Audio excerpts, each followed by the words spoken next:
nǹkan tó ṣẹlẹ̀ lánàá yẹn àwọn èèyàn kò máa fetí gbọ́ ni wọ́n bọ́ síta wọ́n máa sun ẹkún wọ́n dẹ̀ máa sọ pé kì í ṣe Fúlàní ẹjọ́ ṣé rí pé Fúlàní ni wọ́n àbí wọ́n ṣe Fúlàní ẹ wo àwọn ìyá arúgbó yẹn náà kí lẹ wá lọ sí ṣọ́ọ̀ṣì ẹ mọ̀ pé Kwara State ò safe ẹ mọ̀ pé Kwara State ò safe kí lẹ wá lọ ẹ ṣe. fídíò tí ẹ wò tán yẹn mo fẹ́ mú ẹ̀kúnrẹ́rẹ́ rẹ̀ wá fún yín tí mo sì fẹ́ kẹ́ farabalẹ̀ kẹ́ jẹ́ ká jọ gbọ́ kí ẹ gbọ́ láti bẹ̀rẹ̀ títí dé parí tẹ́ bá wá gbọ́ tán kí wọ́n á mú èrò àti òye àwọn ọmọ orílẹ̀-èdè Nàìjíríà kí wọ́n á mú èrò àti òye àwọn ọmọ Yorùbá kí wọ́n á mú wá fún yín ṣùgbọ́n ẹ gbọ́dọ̀ gbọ́ tán kí ẹ̀yin náà lè bá a mọ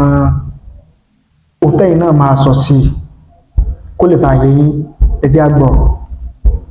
ẹ̀yin ará ERUKU ní Kwara State ẹ kú àtẹ̀mọ́ra ẹ dẹ̀ kú àsẹ̀yìndè àwọn tí ó kú lánàá kí Olódùmarè kó bá wa tẹ́ wọn sí afẹ́fẹ́ rere àwọn tí wọ́n tún gbé lọ náà kí Olódùmarè kó bá wa dá wọn padà ní ayọ̀ àti ní àlàáfíà ìjọba Tinubu Rasaq gómìnà Kwara ẹ mà kú ayé Olódùmarè á pín fún yín bó ṣe yẹ àti bó ṣe tọ́ bàbá wa Tinubu ṣe rí níbi tí ọ̀rọ̀ ilẹ̀ dé dúró yìí èèyàn ń fagídí ṣe nǹkan kan o tẹ́ bá ti rí mọ̀ wípé ìjọba irú yín lójú á bẹ́tà ó ṣe pàtàkì kẹ́ resign téèyàn bá joyè tí òye ò bá san ni ó ṣeé ṣe kó bọ̀lẹ̀kẹ̀ oyè sílẹ̀ ju wípé kó wà lórí oyè kan máa tàbùkù ẹ̀ lọ ẹ wo nǹkan tó ń ṣẹlẹ̀ ní Kwara State ẹ wo èyí tó ń ṣẹlẹ̀ ní Katsina níjẹta bẹ́ẹ̀ lẹ́dẹ̀ ń sọ fún Trump o èní ẹ láwọn àmì yìí ẹ ní wọ́n máa wọn agbésùmọ̀mí 200 ọ̀la ẹ ní wọ́n gbá ẹ ní àwọn àmì yìí ẹ ní wọ́n máa wọn agbésùmọ̀mí 100 ẹ sọ wá da tẹ́tẹ́ torí 2027 election tó ń bọ̀ ẹ sọ wá da tẹ́tẹ́ ẹ ń gbá wa bí table tennis ẹ ń mú àmì Facebook ẹ ń mú àmì Instagram ẹ ń mú àwọn agbésùmọ̀mí social media ẹ lè mú wọn ní real life bàbá wa Tinubu ṣé ọ̀rọ̀ tán wá ń sọ báyìí ṣé kò rí bẹ́ẹ̀ ṣé ọ̀rọ̀ tí wọ́n ń sọ wípé àwọn APC ló kó Boko Haram wọlé torí Jonathan ṣé kò rí bẹ́ẹ̀ téèyàn bá doyàwó dì kí ló dé tí ò lè gbádìyẹ tẹ́ bá ti mọ̀ pé ó ti rú yín lójú sà ẹ withdraw because àwọn èèyàn wa ń ṣe pépà o wọ́n ń ṣe tissue paper téèyàn á fi nu ọwọ́ tán tájù dànù ìṣọwọ́ pa èèyàn ó ti pọ̀ jù bí wọ́n ṣe ń pa èèyàn ní Kwara State ní àwọn other states ó ti pọ̀ jù sà kí ló dé ẹ̀ẹ́dẹ̀ rí nǹkan ṣe sí ẹ pẹ̀lẹ́ o ẹ̀yin ọmọ Kwara àjàlá tàànà lọ̀rọ̀ yín torí àtẹnujẹ ẹ rọ́rọ̀ sọ torí pé ẹ fẹ́ kàn pa yín ẹ̀rù ń bà yín ikú dẹ̀ ń wọlé tọ̀ yín wá wọ́n ń pa yín lọ ẹ jọ̀ọ́ o bọ̀dá Rasaq gómìnà Kwara tóyè ò bá gbè yín ẹ̀ẹ́dẹ̀ forí oyè lẹ̀ wọ́n pa àwọn ẹni tẹ́ jẹ gómìnà lé lórí lọ́tún lọ́sì ẹ̀rí kankan ṣe sí sórí màálù lẹ jẹ gómìnà lé ni ẹ wo fídíò tó wà lókè yìí nǹkan tó ṣẹlẹ̀ lánàá nínú ṣọ́ọ̀ṣì ṣe rí wípé àwọn Fúlàní ló ń pààyàn in fact mo gbé kudos fẹ́ni tó ṣe kámẹ́rà yìí tó fídíò nǹkan tó ṣẹlẹ̀ lánàá yẹn tọ́wọ́n bá ṣe fídíò nǹkan tó ṣẹlẹ̀ lánàá yẹn àwọn èèyàn kò máa fetí tẹ́tí gbọ́ ni wọ́n á bọ́ síta wọ́n máa sun ẹkún wọ́n á dẹ̀ máa sọ pé kì í ṣe Fúlàní ẹjọ́ ṣé rí pé Fúlàní ni wọ́n àbí wọ́n ṣe Fúlàní ẹ wo àwọn ìyá arúgbó yẹn náà kí lẹ wá lọ sí ṣọ́ọ̀ṣì ẹ mọ̀ pé Kwara State ò save ẹ mọ̀ pé Kwara State ò save kí lẹ wá lọ ẹ ṣe dúró sílẹ̀ yín ibo lè yọ wà kò síbi téèyàn wà nílẹ̀ ayé tó lódùmarè ò ti ní gbàdúrà ẹ̀ kò dá ìgbà tó bá lọ ṣọ́ọ̀ṣì kó lódùmarè tó gbàdúrà ẹ̀ kò dá ìgbà tó bá lọ sí mọ́ṣáláṣí kò dá ìgbà tó bá lọ lé oníṣàngó kò dá ìgbà tó bá lọ lé onífá tó bá dúró pẹ̀lú ìwà àti ẹlẹ́dà ẹ̀ tó dẹ̀ ń bá olódùmarè sọ̀rọ̀ olódùmarè á gbọ́ nǹkan tó ń sọ á dẹ̀ gbọ́ ìwúre á gbọ́ àdúrà ẹ̀ ẹ wo àwọn ìyá arúgbó yẹn ẹ wò bí ìbọn ṣe ń dún láì ṣe pa wá lójú ogun láì ṣe wípé a wà lójú ogun sà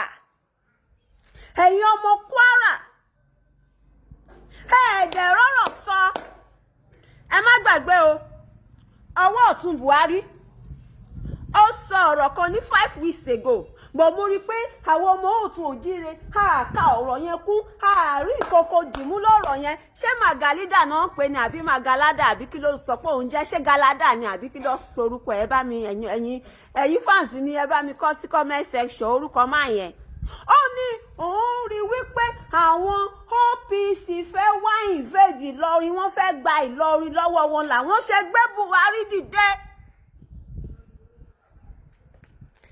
Ọjọ́ gàtẹ́ kò jọ gàtẹ́ ṣé kò fẹsẹ̀ méjèèjì tiro wọ́n pa yín torí pé wọ́n nílò owó yín ní Kwara State wọ́n pa yín torí wọ́n fẹ́ gbalẹ̀ yín wọ́n pa yín torí ilẹ̀ yín ló ní ìdáwọn Fúlàní ò nílẹ̀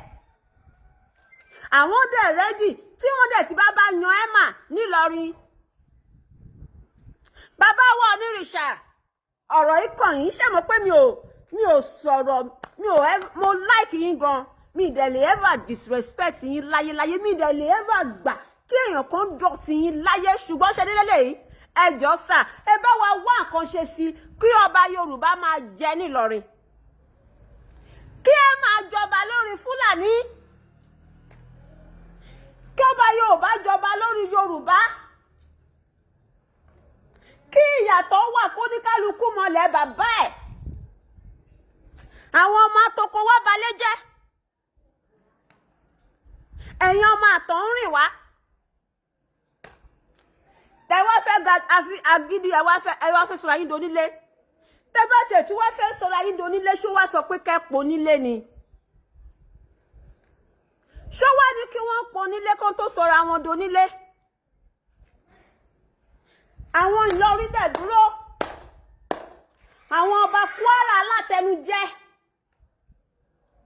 àwọn tó jẹ́ pé wọ́n ní àwọn Fúlàní bá gbogbo wọn sí màálù wọn dáa màálù tó ń sìn dáa ju àwọn èèyàn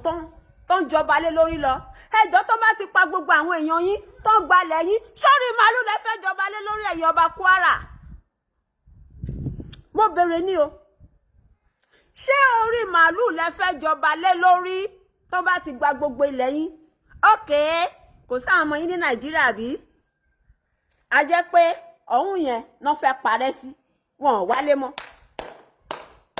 ọjọ́ tán bá fẹ́ wálé ṣẹlẹ̀ bàbá mi náà fẹ́ fi ṣẹlẹ̀ ṣẹlẹ̀ ìyá mi náà fẹ́ fi ṣẹlẹ̀ wọ́n ní a kì í jọba kátú lójo ṣùgbọ́n ọba sálárì lẹ́jẹ́ ọba sálárì ọba allowance monthly allowance ó ní ọba tí yín ò lẹ́nu ọ̀rọ̀ no matter how náà kan sọ pé wọ́n gbé gbogbo ẹ̀ lé ọwọ́ ìjọba á ṣàṣì ní àwọn nǹkan kan tí ó fi ń pè ní ọba tó ń ṣe torí gbé yín sórí oyè àbí kò sí ṣé kò sí ni ọwọ́ tẹ bá fi mú Fúlàní nílùú yín bẹ́ẹ̀ ni Fúlàní ṣe máa mú yín ìlú ti tèmi àwọn Fúlàní dẹ̀rọ̀ bẹ́ẹ̀ ẹ̀ẹ́dẹ̀ lè ẹ́fà kẹ́dẹ̀ gbòòrò kẹ́ bá màálù nílùú mi never ẹ̀ẹ́dẹ̀ lè ẹ́fà gbọ́ wípé àwọn Fúlàní ló ń pààyàn nílùú mi àwa ò gbà yẹn ká kábíyèsí wa ò gbà kò gba rádaràda yẹn kò ráyè màálù Fúlàní débi tá fẹ̀mí àwọn èèyàn ẹ̀ta tight ẹ̀yin ẹ̀ ṣe wo àwọn ọba kọ̀ọ̀kan tó jẹ́ wípé Fúlàní ò lè ṣàdédé lọ máa réèdì nílùú wọn kẹ́fì tí wọ́n ṣe àwòkọ́ṣe ojú gbà mí tì fún yín o ojú gbà mí tì àti Tinubu o àti Abdulrasaq o àtẹ̀yìn ìjọba Kwara o ojú gbà mí tì ẹ lọ resign wọ́n ní tọ́wọ́ bá ṣe é kó sórí àá ṣàtúnkò síbì kan náà ni ẹ lọ resign kò yẹ yín pàápàá ẹ resign. Are you ready to score high in your JAMB exams and secure admission into your dream university? It's your time. Don't miss this golden opportunity as Basam College of Advanced Educational Study presents a 7-month intensive JAMB coaching program. We have experienced tutors, conducive environments for learning, and our proven track record will help you aim higher and score big. Accommodation is available for long-distance students. Our people in Akure, Ilaramokin, Ero, Isharun, Ipogun, Igbaraoke, Ibuleshoro, and its environ. Grab this opportunity now. Get ready for a 7-month intensive JAMB coaching program that sets you up for excellence. It is flexible for everyone, featuring morning and evening classes. The 7-month intensive JAMB coaching program is scheduled to start on October 2025. You can join us today at number 38 Ajegunle Street, right beside Freddy K, Ilaramokin, Ondo State. You can also call or WhatsApp this number 0703 671 0638 0703 671 0638. Success starts with the right preparation and your journey begins here. Basam College, raising champions for tomorrow.